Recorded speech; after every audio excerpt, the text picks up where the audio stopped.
तो इससे विनोद जी ये भी होगा क्या कि ये दोधारी तलवार की तरह भी काम करेगा, ट्रायल बलून की तरह सुकेश इसको कह रहे हैं, लेकिन नतीजा दोधारी तलवार पर चलने जैसा भी हो सकता है। आज ट्विटर पर बहुत सारे रिएक्शंस पढ़े, नाराज भी तो होगा कुछ लोग कि दलित और पिछड़ा जो इंटैक्ट हुआ और ठीक ठाक तरीके से इंटैक्ट हुआ, वो उसके छिटकने का भी खतरा पैदा होगा क्या? सर अनम्यूट कर दीजिए। ब्राह्मण जब ब्राह्मण पलायन करता है तो सत्ता परिवर्तन होती है। हमने मायावती के केस में देखा, हमने बीजेपी के केस में देखा, ब्राह्मण बड़े स्तर पे पलायन अभी तो पूरी तरह से एकजुट बीजेपी के साथ है।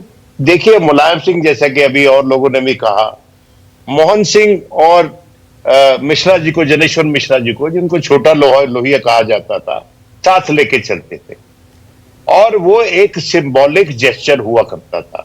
जैसे शाहनवाज हुसैन पार्लियामेंट में अटल जी के पीछे बैठा करते थे, अकेले डायरेक्टली इलेक्टेड मुसलमान मेंबर ऑफ पार्लियामेंट थे बीजेपी की तरफ से। क्यों बिठाते थे उनको? इसलिए बिठाते थे ताकि सरकार जो है वो ऐसी लगे कि सबके लिए।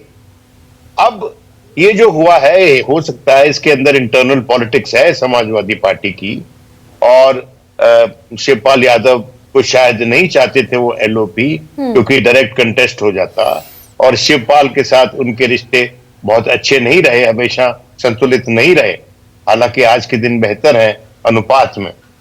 तो मेरा यह मानना है कि जैसा कि सतीश चंद्र मिश्रा थे, और वो ब्राह्मणों के नेता तो नहीं थे, लेकिन सतीश चंद्र मिश्रा को साथ रखती थी मायावती जी। और जब मायावती जी ने संपूर्ण सरकार बनाई तो जब भी बनाई जब ब्राह्मण वोट उनको मिला, और उन्होंने एक नया नारा दिया कि वो पहले तो नारा होता था कि हाथी, नावाद्य नया नारा दिया कि हाथी नहीं गणेश है, ब्रह्मा विष्णु महेश है।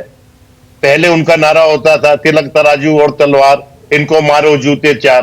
तो एक एक्रिमोनियस पॉलिटिक्स से उन्होंने ट्रांजिशन किया एक मिली-जुली राजनीति की तरफ, सॉफन किया उन लोगों को जो घोर विरोधी थे उनके।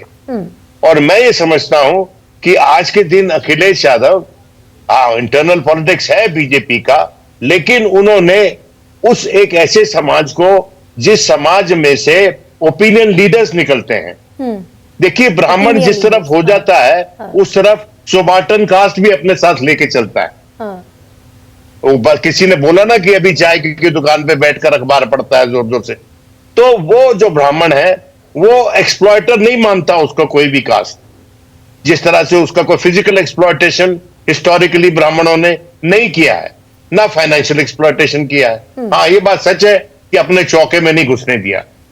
तो अनुपात में वो एक ऐसी कास्ट है जो सबको साथ लेके चलने में सक्षम है और सबको। सर लेकिन यहीं पर ये जो आपने लाइन कह दी, ये अलग बात है, अपने चौके में नहीं घुसने दिया, यही तो एक सोशल रिफ्ट है, और इस सोशल रिफ्ट का रिफ्लेक्शन दिखेगा क्या अखिलेश यादव के इस फैसले में कि भाई पिछड़ा और दलित नाराज होगा? जो मैंने बात आपको कही वो एक हिस्टोरिकल पर्सपेक्टिव में कही है।